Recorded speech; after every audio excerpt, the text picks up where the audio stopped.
and it's a very complicated thing, and you need to kind of figure out how to do it. And we make the argument that the more indivisible the issue is, the more the internationals have to play a role. And the more divisible an issue is, the more you ought to give it up to the locals and let them do it. And when it comes to accountability, those of us who worked in the international community know that you drive around in huge cars, you eat at fancy restaurants, you're not accountable at all to the people who you're supposedly helping. You're accountable, to your capital. That's not very effective, and that's not going to create a constituency for developing a democratic process. And in fact, just from sitting around bars and listening to people over 15 years, what they learn from us, from the Americans, is they don't learn about pluralism and democracy. What they learn is that it's good to be powerful. It's good to be rich and powerful and to be able to go to Acapulco. I mean, that's kind of, live the American dream. And that's, to them, that's what the American dream. The American dream, and then they're smart, especially now with Blagojevich. I mean, he's the first generation, Radomir.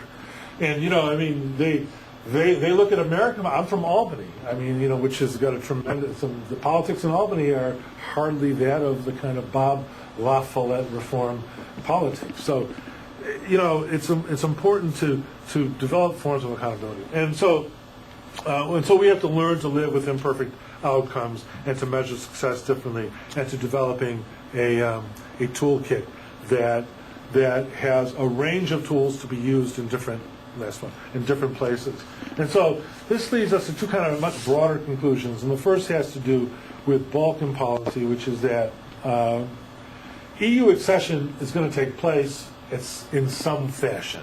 And it is desired, all these people see themselves as Europeans, they want to join Europe. The Serbs are probably the least desirous. They're willing to perhaps vote with the Russians, perhaps. They're very big on continuing this kind of Titoist, non-aligned policy, but basically they want to be Europeans.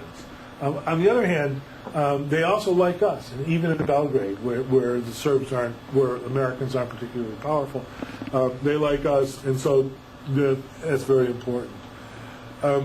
We're not anywhere near a period. Eric Gordy, sociologist, wrote a great titled piece in Current History a couple years back. I forgot the exact title, something about making Serbia a normal, boring state.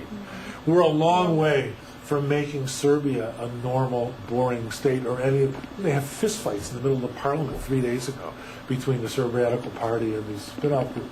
I mean, we're not anywhere near making any of these states normal and boring. And so we have to understand that the various issues are going to continue to cook up, and it's going to be there, and so that we need to be realistic and need to engage, not just the Americans, but people have to kind of be realistically engaged. And our final set of conclusions have to do with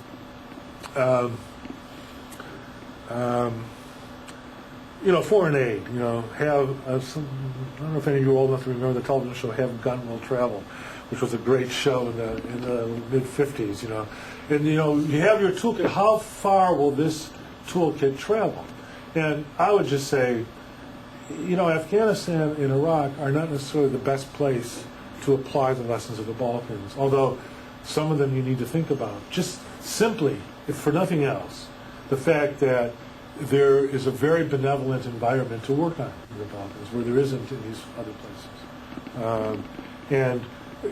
I've worked in both places doing kind of AID-funded projects, and it reminds me of what it was like being in Bosnia in 1994, where every time you wanted to move from place A to place B, you have to have a convoy, lots of communications with all various national groups, making sure everything's working, security people, all this kind of stuff, and with the flak jackets on, the whole thing. And that's not the kind of place where you can develop good local government.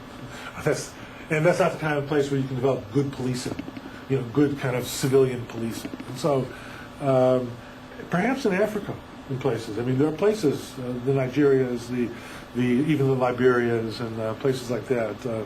I'm not sure the Congo is ready for it, but there are places that it could happen.